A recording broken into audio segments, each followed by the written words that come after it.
आज मैं आपको एक ऐसा सीक्रेट बताऊंगा जिससे आप इंस्टेंटली एक प्रो वीडियो एडिटर बन सकते हो। तो पेन और कॉपी साथ में रख लेना, क्योंकि जीरो से लेके सारे क्लाइंट तक के सारे सीक्रेट बताने वाला हूँ और वो सारे चीट्स कोड बताने वाला हूँ जो मैंने अपने जर्नी में यूज किया है, जिनकी हेल्प से मैंने टाइम का लेवरेज लिया है और उस टाइम से मैंने अपने आप को और प्रो और अच्छा बनाया है, जिससे मैं अपनी जर्नी में और ग्रो हो पाया हूँ और ज्यादा पैसे कमा पाया हूँ। देखो, एक प्रो वीडियो एडिटर और एक बिगनर एडिटर में ना एक ही चीज का फर्क होता है, वो है आइडिया।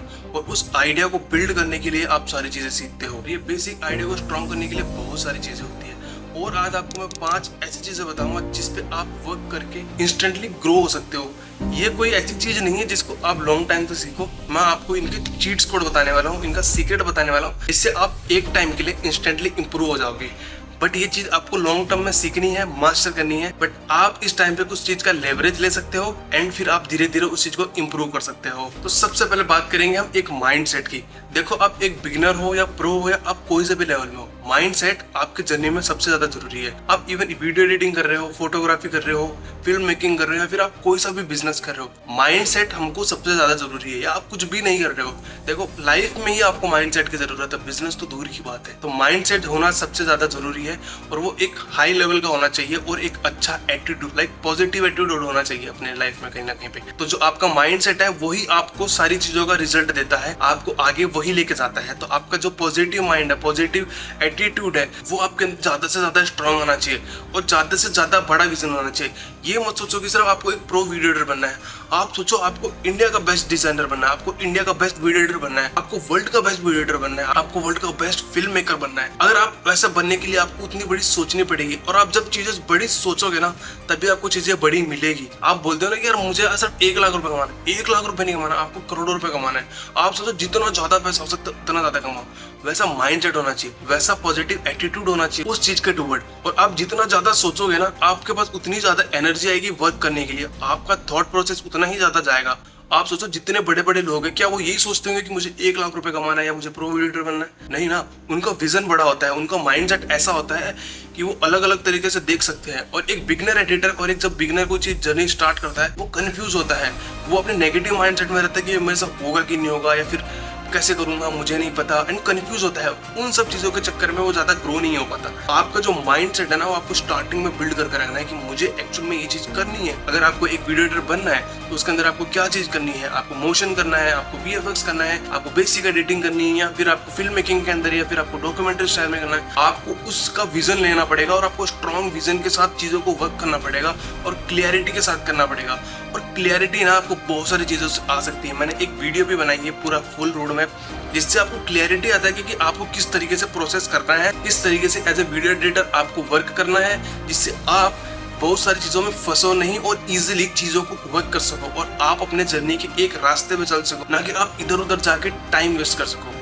तो that is my mindset concept, जिसको आपको सबसे ज्यादा स्ट्रॉन्ग करना पड़ेगा। सेकंड थिंग है फाउंडेशन। देखो, मेन जो है ना हमारा वो माइंडसेट ही है। वो कर लिया ना तो वो सब कुछ आपको मैक्सिमम लोगों से वैसे भी साइड कर देगा, क्योंकि बिगिनर लोगों का माइंडसेट होता ही नहीं है। और ये चीज अगर आपने बिल्ड कर ली तो आप ऑलरेडी बहुत दूर आ चुके हो। नाउ मैं जिस चीज के बारे में बात कर रहा था, फंडामेंटल्स के अंदर आपको मैं कुछ ऐसे चीट्स कोड बताऊंगा जिससे आप इंस्टेंटली अपनी वीडियो एडिटिंग को इंप्रूव कर पाओगे। इंस्टेंटली बोल रहा हूँ, इजीली और इंस्टेंटली आप कर पाओगे। इसके अंदर मैं 3 ऐसे कॉन्सेप्ट बताऊंगा जो बिगिनर एडिटर हमेशा गलती करता है और प्रो एडिटर इस चीज के अंदर हमेशा प्ले करता है और डिफरेंट तरीके से चीजों को दिखा के अपनी विजन और आइडिया को प्रेजेंट करता है। तो सबसे पहले बात करूंगा टाइपोग्राफी की। देखो, टाइपोग्राफी में ना बहुत सारी चीजें होती है एंड बहुत बड़ा टॉपिक है। इसको मैं पूरा एक्सप्लेन नहीं करने वाला, मैं आपको ऐसे शीट्स कोड देने वाला हूँ जिससे आप इंस्टेंटली चीजों को इंप्रूव करोगे। वो गलतियां नहीं करोगे जो एक बिगनर करता है एंड सबसे बड़ी मिस्टेक्स करता है। सच बताता हूँ आपको, ऐसे चीट्स कोड बता दूंगा जिसकी हेल्प से आपकी जो डिजाइनिंग और वीडियो एडिटिंग का कॉन्सेप्ट है ना, वो इजिली क्लियर हो जाएगा। देखो, फंडामेंटल्स इसी चीज के बारे में बोलूंगा कि डिजाइन कॉन्सेप्ट से उठा रहा हूं मैं, वीडियो एडिटिंग के टर्म से आपको नहीं बता रहा हूं। वीडियो एडिटिंग के टर्म से मैं आगे बताऊंगा, मेनली अभी मैं डिजाइन के पर्सपेक्टिव से बता रहा हूं। तो टाइपोग्राफी के अंदर बहुत सारी चीजें होती है, वो सब मैं नहीं बताने वाला। मैं आपको बता रहा हूं कि how to improve your typography instantly. देखो, कभी भी आप चीजें टाइपोग्राफी करो ना, आप हमेशा याद रखना ब्रांड के हिसाब से जाओ।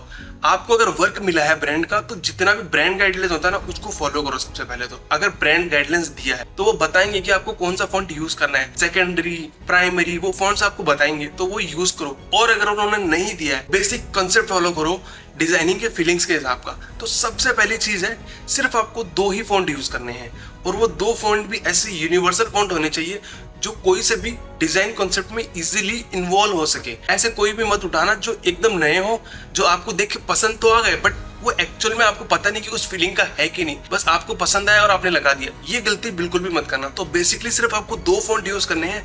फर्स्ट जो सैंस सेरिफ वाला होगा एंड सेकंड सेरिफ वाला होगा, बस इतना ही। आप ज्यादा प्ले मत करो डिफरेंट टाइप में। ये 2 कैटेगरी के अंदर आपको प्ले करना है। जो आपका प्राइमरी फॉन्ट होगा वो सैंस सेरिफ फॉन्ट होगा, जो आपका मोंटेसेराट, पॉपिंस, हेल्वेटिका जैसा होगा। एंड सेरिफ के अंदर जैसे डेंटोन हो गया। आपको ऐसे यूनिवर्सल फॉन्ट उठाने हैं जो इजीली आपके डिजाइन में इन्वॉल्व हो जाए।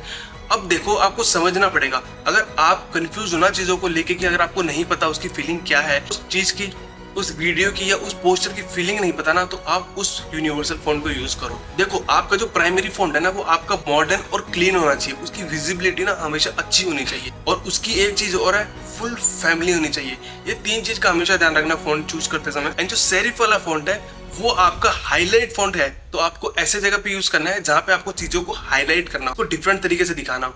तो वो उनकी भी सेम होनी चाहिए कि विजिबिलिटी होनी चाहिए एंड ऑल्सो उसकी फुल फैमिली होनी चाहिए एंड क्लीन एंड मॉडर्न तो होना ही चाहिए।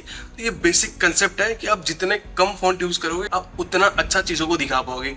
ज्यादा दिमाग नहीं लगा सकते और धीरे धीरे आप चीजों को समझो, कौन सा फॉन्ट कहाँ पे यूज हो सकता है, कौन से फीलिंग के साथ जा सकता है।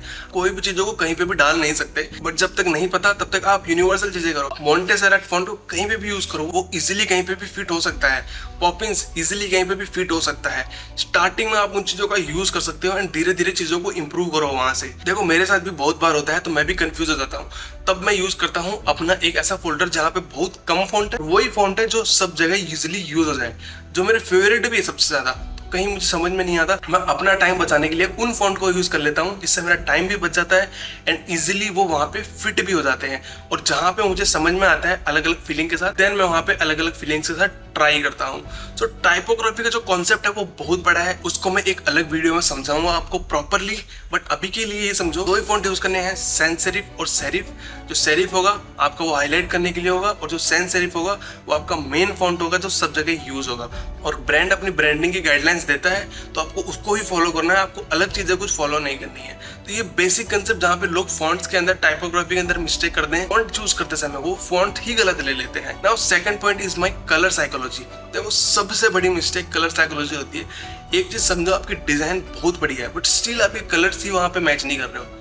मेन आपके कलर से ही आपकी फीलिंग्स आएगी। अगर आप एक फार्मिंग का पोस्टर बना रहे हो या एक आप फार्मिंग की वीडियो बना रहे हो, तो उसके अंदर आप ब्लैक कलर यूज करोगे या फिर ब्लू कलर यूज करोगे तो वहाँ पे सेंस नहीं बनेगा। क्योंकि अगर आप एक फार्मिंग की हो तो ग्रीनरी से रिलेटेड है, तब आपको वहाँ पे ग्रीन कलर यूज करना चाहिए। तो सेम यहाँ पे बिगनर एडिटर होता है, वो ऐसे ही गलतियां करता है। एक बिगनर डिजाइनर भी ऐसे गलतियां करता है, उसको कलर के बारे में पता ही नहीं होता कि कौन सा कलर कहाँ पे यूज होता है। देखो, हर एक कलर की डिफरेंट फीलिंग होती है। जैसे ग्रीन ग्रीनरी के लिए यूज होता है, रेड डेंजर के लिए यूज होता है, बट रेड का जो दूसरा कलर है वो लव के लिए, हार्ट के लिए भी यूज होता है। तो डिफरेंट कलर का, हर एक कलर का एक डिफरेंट फीलिंग होता है। एंड एक बड़ी चीज, उन कलर्स के अंदर भी डिफरेंट टाइप के शेड्स होते हैं, उनका भी डिफरेंट फीलिंग होता है। जैसे एक रेड का डेंजर फीलिंग हो रहा है, दूसरे रेड का लव वाला फीलिंग भी आ रहा है। तो डिफरेंट रेड का डिफरेंट फीलिंग आता है। तो आपको कम से कम कलर यूज करने हैं। जैसे मैंने बोला, कम से कम फॉन्ट यूज करने हैं। एक बार सोचो कि आपकी डिजाइन या वीडियो में 3-4 कलर भरा हो, या फिर एक बार सोचो कि आपकी वीडियो में कम से कम कलर है। सोचो सिर्फ 2 ही कलर है,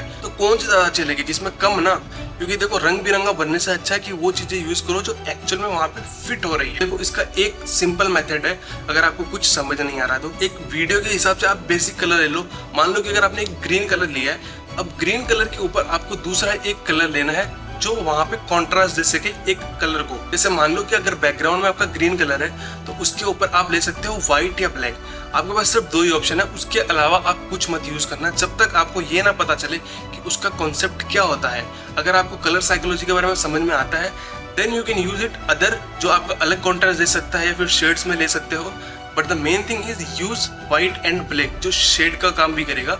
बट आपको सिर्फ व्हाइट और ब्लैक लेना है। जैसे आप ग्रीन ले रहे हो तो उसके ऊपर जो भी आपको लगता है कि व्हाइट और ब्लैक फिट हो रहा है उसको कॉन्ट्रास्ट देने के लिए आप यूज कर सकते हो। एक बार समझो कि यहाँ पे ग्रीन है और उसके ऊपर मैं रेड कलर से लिख दूं कुछ, कैसा लगेगा? या फिर एक बार समझो कि एक बार ग्रीन कलर का बैकग्राउंड है और उसके ऊपर मैं व्हाइट कलर से कुछ लिख रहा हूँ। आप ही डिसाइड करो कि कौन सा ज्यादा बढ़िया लग रहा है। ऑब्वियसली ये वाला ना जो सबसे मिनिमल है, क्योंकि वो इसलिए क्योंकि वो एकदम बेसिक तरीके से, उसकी ज्यादा कोई फीलिंग नहीं है, वो यूनिवर्सल चीज है जो इजीली अंडरस्टैंड करता है। जैसे व्हाइट और ब्लैक यूनिवर्सल कलर है, वो सारी जगह पे फिट हो सकता है, कोई से भी ब्रांडिंग कलर में यूज हो सकता है। अगर किसी ब्रांड का 4 कलर है 3 कलर है, उसके साथ व्हाइट एंड ब्लैक तो कॉम्प्लीमेंट्री होता है। तो सेम यही चीज का फंडा है कि आपको कॉम्प्लीमेंट्री कलर्स यूज करने हैं कोई भी एक सिंगल कलर के साथ, जिससे आपका जो लुक है और जो डिजाइन है वो एकदम मिनिमल लगे और इजीली सामने वाले को समझ में आए कि क्या यूज किया है। अगर आप 3-4 कलर यूज कर दो कि ब्लैक, ब्राउन, ब्लू सब, तो फिर वो खिचड़ी लगेगी, कुछ समझ में नहीं आएगा एक्चुअल में हुआ क्या है। और एक दूसरा मेथड है कि आप कलर पैलेट यूज कर सकते हो। अगर आपको ब्रांड गाइडलाइंस मिला है ना, तो उसमें कलर के सारे कोड्स मिलेंगे आपको प्रॉपर तरीके से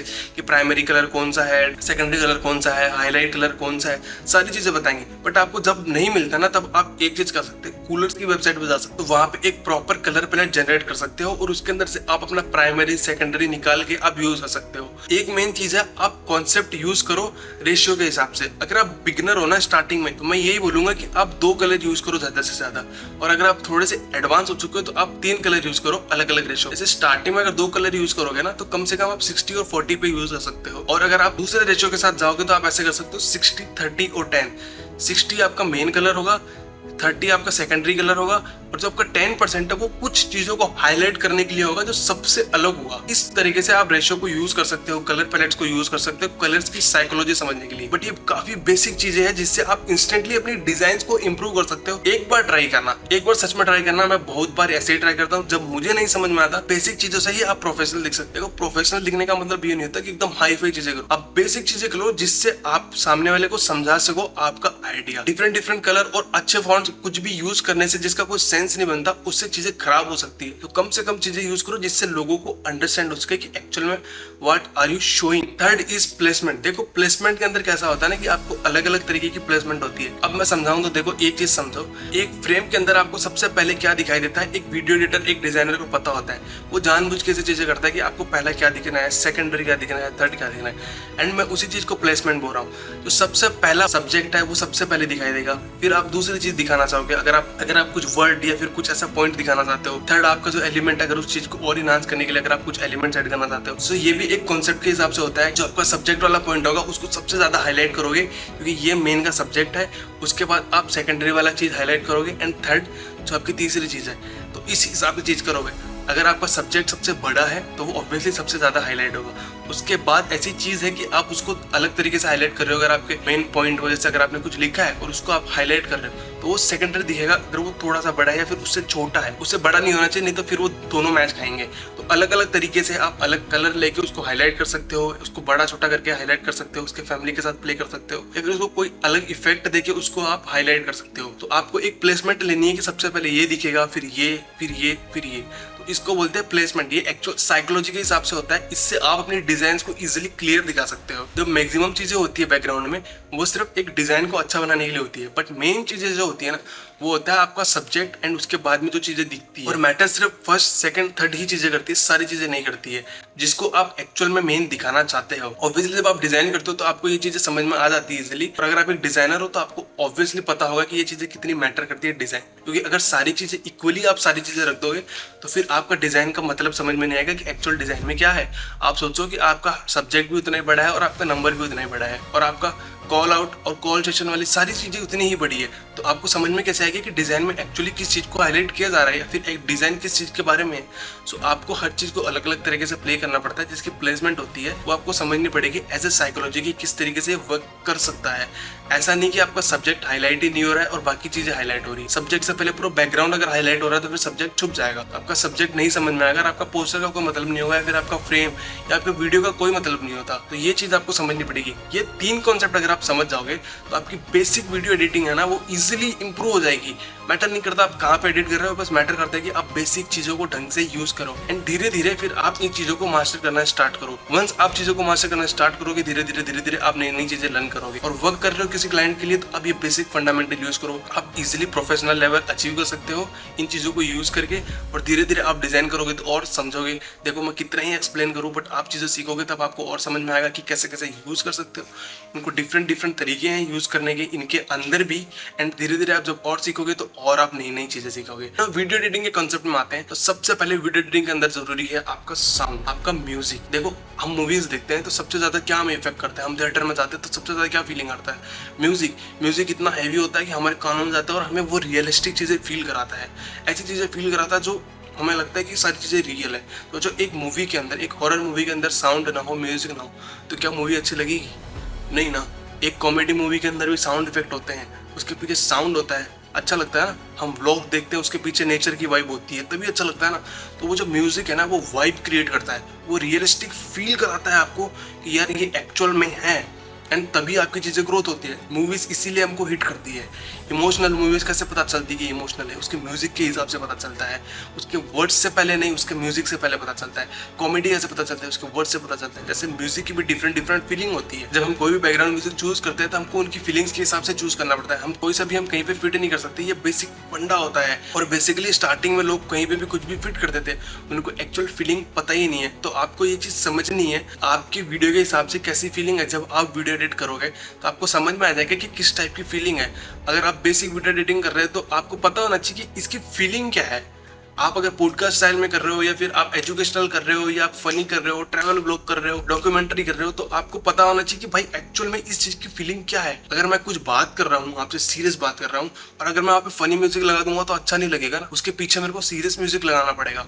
अगर मैं कुछ एकदम इंपॉर्टेंट बात बोल रहा हूँ तो मुझे उस टाइप का बात करना है। अगर मैं सैड बात कर रहा हूँ तो मुझे सैड म्यूजिक लगाना पड़ेगा। आपकी फीलिंग्स के हिसाब से आपकी वीडियो के अंदर म्यूजिक लगना चाहिए जिससे आपकी वीडियो ना और अप लेवल पे जाती है। आप भले ही आपकी विजुअल्स उतने स्ट्रॉन्ग ना हो बट आपका म्यूजिक अगर स्ट्रॉन्ग है ना तो आपका जो पॉइंट ऑफ व्यू है एज ए ऑडियंस इजीली समझ पाएंगे। देखो मेन कंटेंट एडिटिंग नहीं होती है, मेन कंटेंट होता है कि आप वीडियो के अंदर क्या बोल रहे हो। जैसे मैं अभी आपको क्या समझा रहा हूँ, क्या बोल रहा हूँ, ये सबसे ज्यादा इंपॉर्टेंट है। ये चीज अगर आप समझ गए तो सब कुछ समझ। एंड जब ये चीज म्यूजिक आपको और इनहांस कराता है आपकी वीडियो को, विजुअल्स से पहले आपका म्यूजिक और इनहांस कराएगा। अगर आप मेरे विजुअल्स बहुत बढ़िया है बट मेरा म्यूजिक उतना अच्छा नहीं है ना तो मेरी वीडियो उतना अच्छा वर्क नहीं करेगी, आपको उतना हिट नहीं होगा, आपको समझ में नहीं आएगा। तो जब मैंने विजुअल्स बहुत नेक्स्ट लेवल लगाया है, सब चीजें बढ़िया करी, बट अगर मैंने सीरियस बात पे फनी म्यूजिक लगा दिया तो या रोमांटिक म्यूजिक लगा दिया तो ऑब्वियसली नहीं अच्छा लगेगा ना। तो अगर मेरा म्यूजिक बेस्ट होगा ना तो भले विजुअल्स कम भी हो फिर भी आपको समझ में आ जाएगा। जैसे मूवी के अंदर होता है, वहाँ पे कोई मोशन ग्राफिक नहीं होती, कोई ओवरलेस एडिट नहीं होती, वहाँ पे सिर्फ एक नॉर्मल बातचीत करते हैं हम, नॉर्मल प्रोसेस होता है, नॉर्मल वे होता है सारी चीज़ों का। और उसके पीछे जब वो म्यूजिक आता है ना तो वो सारा इंटेंस, सारा म्यूजिक, सारा फील वही कराता है। तो म्यूजिक सबसे ज़्यादा इंपॉर्टेंट है। म्यूजिक एंड साउंड इफेक्ट, ये दोनों चीज़ के बारे में आपको बहुत अच्छे से समझना होगा एंड उसको मास्टर करना पड़ेगा। इसके अंदर आपको कुछ ज़्यादा सीक्रेट नहीं है बट सीक्रेट यही है कि आप इस चीज़ को मास्टर करो। मैक्सिमम वो वीडियो एडिटर ये चीज़ों को इग्नोर करते हैं, उनको एक्चुअल साउंड डिजाइन को छोड़ के वो नए नए स्टाइल्स सीखते हैं। ईमान गदाची, मैग्नेटिस मीडिया, इन लोगों के स्टाइल के पीछे जाते हैं। वो आपको इन चीज़ों को छोड़ के आपको साउंड के पीछे जाना चाहिए जिससे आपकी वीडियो एक्चुअल में वाइब देने वाली है एंड उस चीज़ से एक्चुअल में सारी चीज़ें बदल सकती है।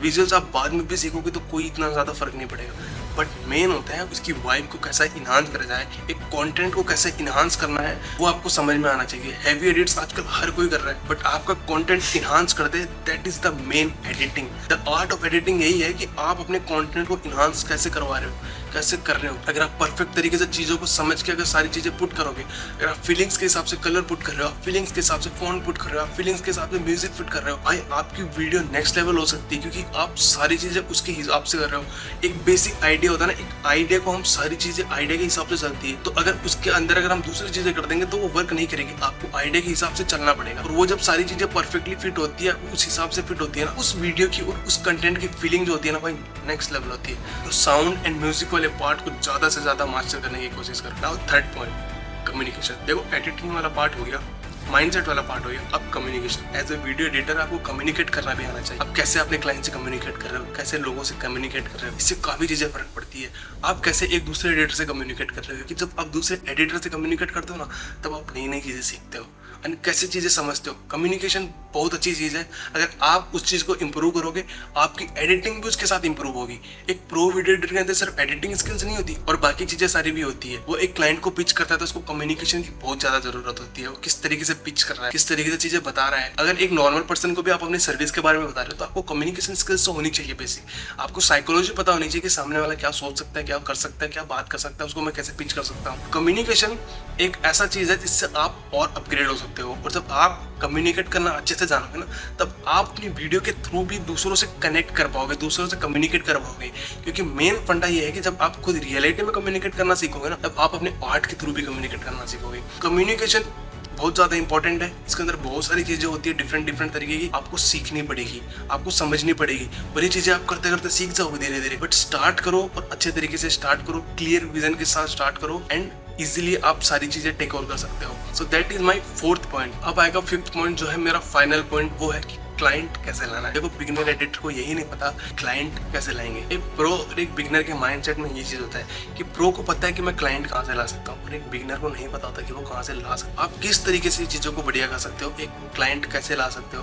देखो आज के टाइम पे क्लाइंट लाना बहुत आसान है, डिफरेंट जगह से लेके आ सकता है, इंस्टाग्राम से, ट्विटर से, लिंक्डइन से, यूट्यूब से। आप जिधर जाओ उधर आपको क्लाइंट मिल सकता है। आपको ऑनलाइन ही क्लाइंट ढूंढने हैं, वैसे भी फिजिकल से ज्यादा आपको ऑनलाइन इजीली मिल जाएंगे। बट आपको कैसी स्ट्रेटेजीज अपनानी चाहिए वो आपको समझना पड़ेगा।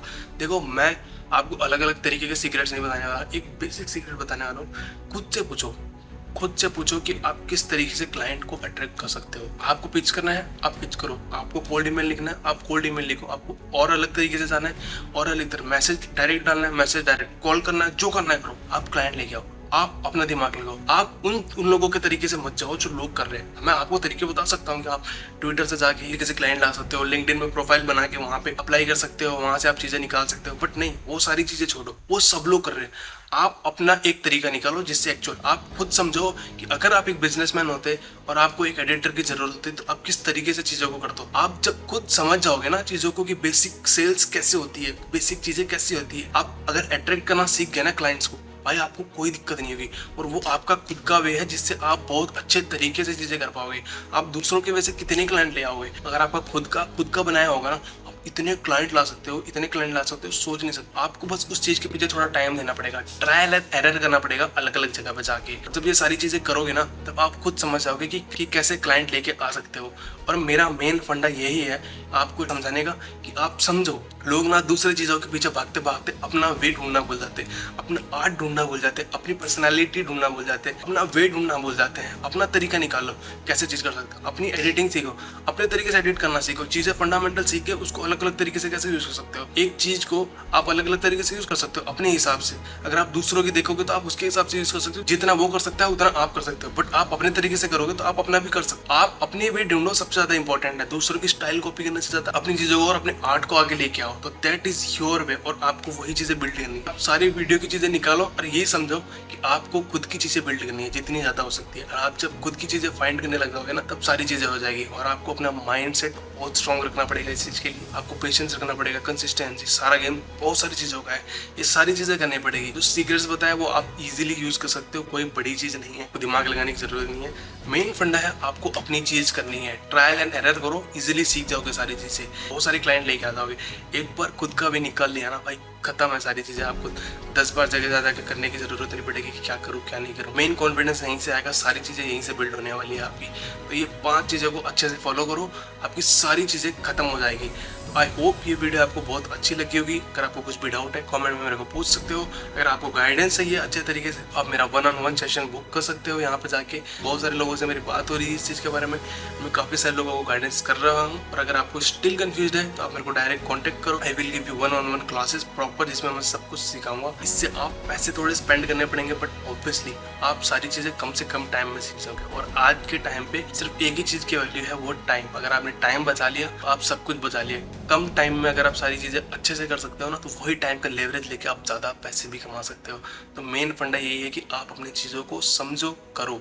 तो आई होप ये बढ़िया लगा होगा। नेक्स्ट वीडियो में मिलते हैं जल्दी।